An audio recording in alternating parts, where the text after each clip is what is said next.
भगवान, क्या कमी है भक्ति में जो इतना दुख भोग रही हूँ कि सुख आए भी तो महसूस ही नहीं होता। हे भगवान, अंधविश्वास में सारा जीवन खोया गया, भक्ति बनी नहीं। माँ और दादी के दुख का कारण सिर्फ और सिर्फ नकली साधना है जो इन नकली धर्मगुरु ने हमें दान दक्षिणा के बदले दी। आइए जानते हैं बच्चा इतने गुस्से में क्यों है, किस धर्मगुरु ने बच्चे को निराश किया। भगवान शिव जी के माता पिता का क्या नाम था? अभी मजा आएगा ना भिड़ो। शंकर जी के पिता का नाम है ब्रह्मा। ठीक है। शिव के पिता मंगल हैं। ब्रह्मा जी शंकर जी के पिता हैं। इसमें कौन सी बात सही है कौन सी गलत है समझ नहीं आ रहा। शंकर के पिता है कौन? अरे मैं क्या बताऊं मैं। शंकर आजन्मा, जन्म नहीं लेता। अरे मुझे चक्कर आने लग गया अब। शिव का अर्थ है मंगल। बिल्कुल चुप। ब्रह्मा जी के पिता भगवान विष्णु, भगवान विष्णु के पिता भगवान शंकर। भगवान नारायण तो अजन्मा है और अजन्मा का जन्म ही नहीं होता तो उनके पिता होने का सवाल ही खड़ा नहीं होता। ओ भाई मारो मुझे, मारो मारो मुझे, मारो। तीनों धर्मगुरु मनगढ़ंत बातें बता रहे हैं, जो मुंह में आ रहा है वही बोले जा रहे हैं। इनको तनिक भी ज्ञान नहीं है शास्त्रों का, इसलिए इस सनातनी बच्चे को इन पर बेहद गुस्सा आया। सवाल अब भी वही है, शिव जी के पिता कौन? अन्य संतों से जानने का प्रयास करेंगे। सुना है संत रामपाल जी महाराज शास्त्र आधारित ज्ञान बताते हैं। आज उनके ज्ञान के आधार पर ही जानेंगे वास्तव में ब्रह्मा विष्णु महेश जी के पिताजी कौन है और शास्त्रों में इसका क्या प्रमाण मिलता है। आज के इस एपिसोड में रामचरितमानस के ऐसे गूढ़ रहस्य बताए जाएंगे जो आज तक हम सभी से छुपाए गए थे। रामचरितमानस के इन गूढ़ रहस्यों को देखकर आपके होश उड़ जाएंगे और आप इन नकली धर्मगुरुओं, कथावाचकों और प्रचारकों को कोसने पर मजबूर हो जाओगे कि इतना अद्भुत ज्ञान हमसे क्यों छुपाया गया। इस एपिसोड को देखने के बाद आप खुद कहोगे कि ये सब तथाकथित धर्मगुरु सनातन धर्म के नाशक हैं।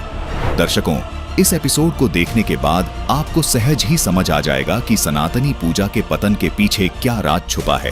अब आपको दिखाते हैं श्री रामचरितमानस से वह प्रमाण जिससे स्पष्ट होगा कि ब्रह्मा विष्णु महेश से ऊपर भी कोई भगवान है। बालकांड में एक प्रकरण आता है जब मनु और सतरूपा परमात्मा को पाने के लिए तपस्या करने लगते हैं। आइए देखते हैं मनु और सतरूपा किस परमात्मा की भक्ति कर रहे थे। ये है श्री रामचरितमानस से बालकांड का दोहा नंबर 143, जिसकी चौपाई नंबर 3 में लिखा है कि नेति नेति जेहि वेद निरूपा निजानंद निरूपाधि अनुपा शंभु विरंचि विष्णु भगवाना उपजहीम जासु अंस ते नाना। जिन्हें वेद नेति नेति यानी यह भी नहीं कहकर निरूपण करते हैं, जो आनंद स्वरूप उपाधि रहित और अनुपम हैं, एवं जिनके अंश से अनेकों शिव ब्रह्मा और विष्णु भगवान प्रकट होते हैं। वेदों में जिसको पूर्ण परमात्मा बताया गया है वो पूर्ण परमात्मा इतना समर्थ है कि ब्रह्मा विष्णु और महेश उनके अंश से आत्म रूप में प्रकट हुए हैं। यहाँ स्पष्ट है कि ब्रह्मा विष्णु और शिव पूर्ण परमात्मा नहीं है। जिसके अंश से ये तीनों देवता उत्पन्न होते हैं वो पूर्ण परमात्मा है। रामचरितमानस में कहा है कि ईश्वर अंश जीव अविनाशी चेतन अमल सहज सुखरासी, यानी ईश्वर से ही उत्पन्न होने के कारण आत्मा अविनाशी है, यानी आत्मा कभी नहीं मरती। जिस परमेश्वर से जीव आत्मा उत्पन्न हुआ है वह परमेश्वर अविनाशी, चेतन, निर्मल और स्वभाव से सुख की राशि है। लेकिन सब जीवों के शरीर नाश हो जाते हैं, जिसका समर्थन गीता अध्याय 15 श्लोक 16 भी करता है।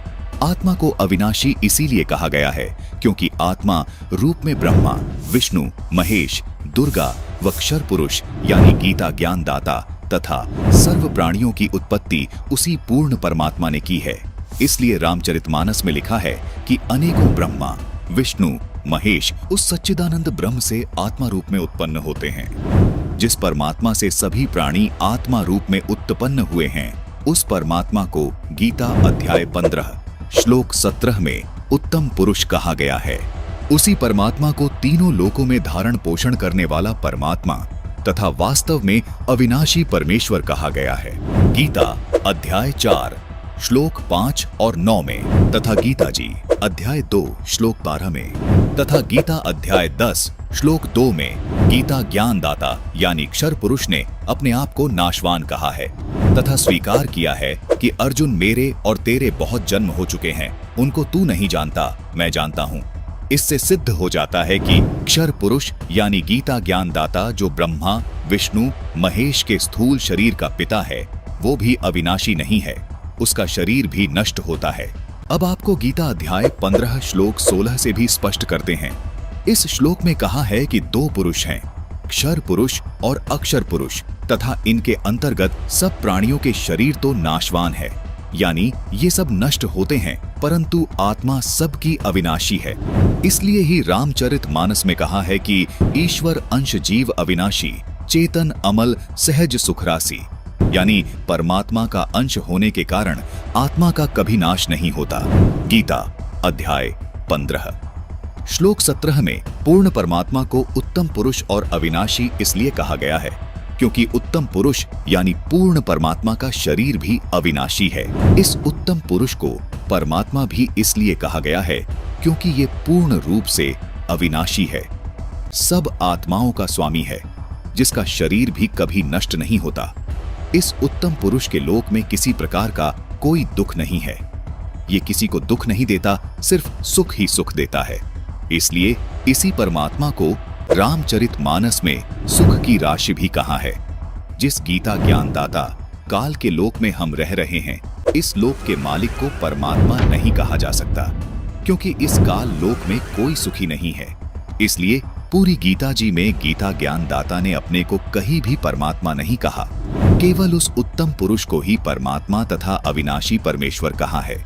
दर्शकों, गीता जी में अन्य स्थानों पर जहां भी परमात्मा शब्द से संबोधन किया गया है वो इसी उत्तम पुरुष अर्थात सच्चिदानंद घन ब्रह्म के विषय में बोला गया है।